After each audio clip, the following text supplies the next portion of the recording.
Hello, welcome back. না back বলবো না, কারণ এটা আমার প্রথম ভিডিও। ব্যাক বলার কোনো সুযোগ নেই। Welcome to my channel. আজকে আমি আপনাদের দেখাবো রিয়েলমির বাল্ব থেকে কীভাবে তাড়াতাড়ি আরও অনেকগুলো রিয়েলমি করতে পারবেন, আর কীভাবে মিষ্টিতে বেশি বেশি ফ্লাওয়ার হবে।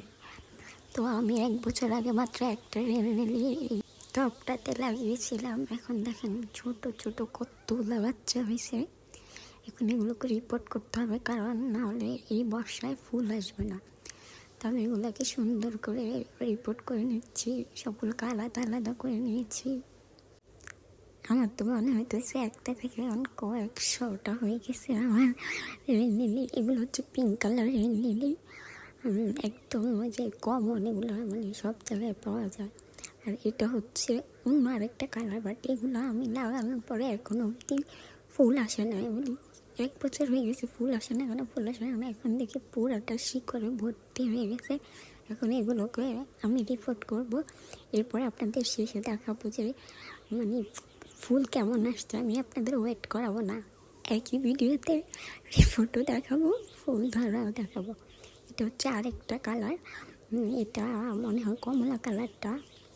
আমি এখন বুঝতে পারছি, বাট রিপোর্ট করার সময় জানতাম না কোনটা কোন কালার, কারণ প্রথমবার ফুল হয়েছে। এবার আর কি আমি যখন রিপোর্ট করছি, এগুলো লাগানো 1 বছর হয়েছে। শুধু এমনিতে রিপোর্ট করলে হবে না, শিকড়গুলো কেটে ছোটো করে দিতে হবে, কারণ এগুলো আবার শিকড় গজাবে। আর রেলিংয়ের বাল্ব অনেক দিন অব্দি মাটি ছাড়াও থাকে। এগুলো মানে আপনি এমনিতে ফালা রাখলে পরে আবার মাটিতে দিলে ওগুলো ঠিকভাবে বড় হবে, ওগুলোতে কোনো সমস্যা হয় না, অনেক তাড়াতাড়ি এগুলো মরে না। সবগুলোর অনেক বাচ্চা কাচ্চা হলেও এই একটা মানে চারা হয়নি যে আমি সবগুলো রিপোর্ট করছি।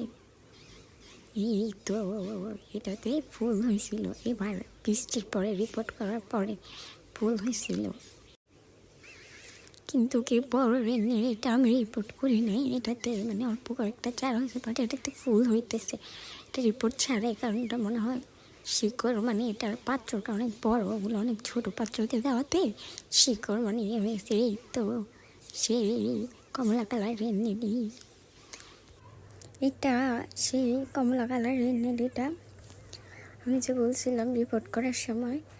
কি সুন্দর, এটা এত সুন্দর আর ইউনিক। এটা হচ্ছে আরেকটা কালার, যেটা পিঙ্ক কালারের মধ্যে একটু সাদা র্যাক আছে, মানে দাগ দাগ দাগ দাগ, অনেক সুন্দর লাগছে এগুলো। আমার বাগানে আজকে ফুলগুলা সুন্দর একটি জবা